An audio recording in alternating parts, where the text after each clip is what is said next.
Joining me right now is China RX author Rosemary Gibson. Rosemary, thanks very much for being here. One of the issues that sticks out here is what we all felt and learned firsthand at the beginning of this pandemic. And that was that it became clear 70% of the active ingredients in our prescription drugs are made in China. In fact, during the pandemic, when we were in the throes of this lockdown, the Global Times, which is a China state-run media newspaper, reported something like, well, maybe we won't even send the drugs to America in terms of a veiled threat. That we were so reliant on China, it was being made in China, that we were perhaps not going to get those active ingredients. Your thoughts on this move and how it relates to that? Good morning, Maria. It's great to be with you. This policy decision by the Biden administration will have devastating consequences for our public health security and national security. You're right, Maria. During the pandemic, it became really clear that how dependent we are on China. And actually, it's 90% of the basic chemicals needed to make the drugs that we needed to care for people hospitalized with coronavirus to help them recover.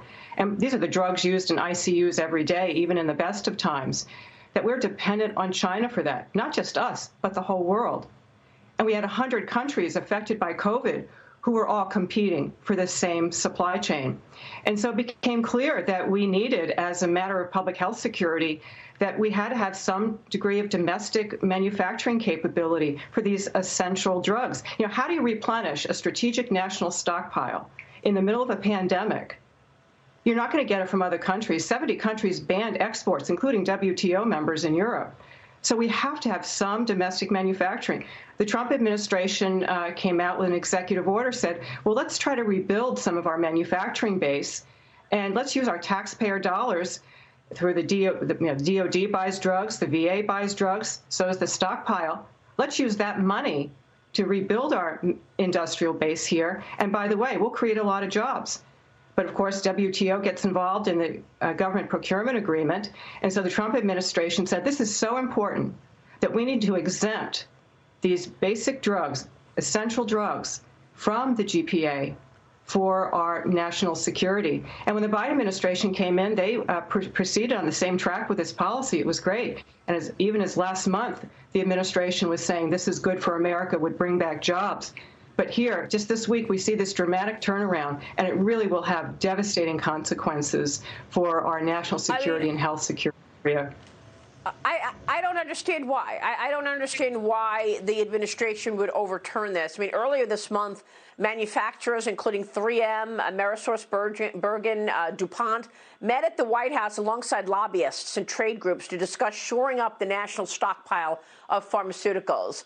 What do you believe the Biden administration plan is to support these drug makers, and what's behind this move to get out of this procurement agreement that the Trump administration put in there? I don't understand. I mean, why not protect and secure the production of these vital ingredients, these vital drugs in America?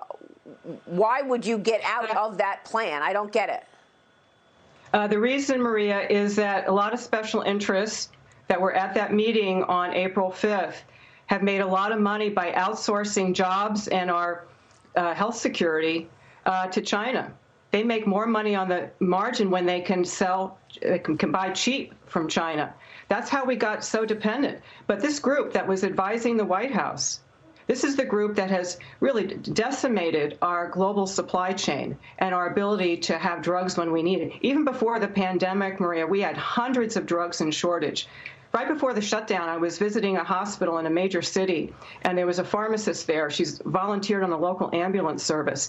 And she said, we can't even get epinephrine, which is used to help people who are crashing in ambulances, bring them back from life, basically. She said, we can't get that in the right size for our ambulances. So I said, what do you do? She said, well, we just drive faster to the hospital.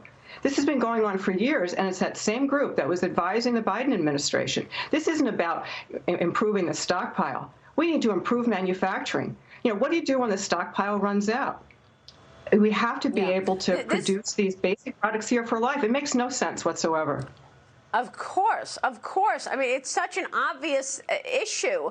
Peter Navarro was working on this very much, dealing with companies to ensure that they could turn their headquarters, their factories into manufacturing places to ensure that we had space and capabilities to do all of this at home.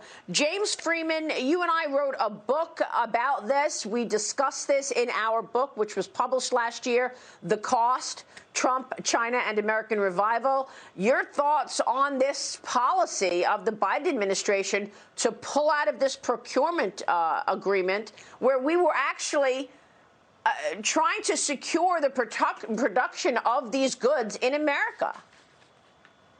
Yeah, I think it really did come home to people last year, and I'm wondering, Rosemary, if you see any kind of private action on this. If the Biden administration is not willing to make it a priority, I certainly talked to a lot of business executives last year thinking that perhaps there is an issue of just ensuring that the supply chain is sturdy and not reliant on any one country, especially one run by a communist dictatorship. Do you see outside of Washington, I'm wondering if you see any signs of businesses saying this just makes sense to diversify our global supply chain? Yes, we absolutely see domestic companies and other companies wanting to reshore back here. The Coalition for Prosperous Americas, we're a bipartisan, nonprofit, mission-oriented group to support domestic manufacturers, including for medicines and PPE. And they're ready and able and willing to make product here. And these are great companies. And behind the scenes, what's happening, companies do see that it's going to hit the fan in the South China Sea. And as a matter of risk mitigation, they have to diversify their manufacturing base. And as part of their plans, many companies are looking to reshore here and rebuilding plants. And it would be great if the federal government could use our taxpayer dollars to bring that money and to bring those jobs back home. You know, CPA came out with a report last year that with reshoring of our manufacturing for drugs, we could create 800,000 jobs here. And instead of illegal fentanyl pouring into the country, killing communities, we could have people actually making drugs that people need to survive right here at home. That would be a great thing to do. This is a no-brainer. And it is going to be devastating. What's going to happen to the cargo ships in the South China Sea when things really escalate with Taiwan? Do we really think we're going to be able to get what we need? This is a terrible policy. Right. Well, I predicted this. Rosemary, you're right. You're right.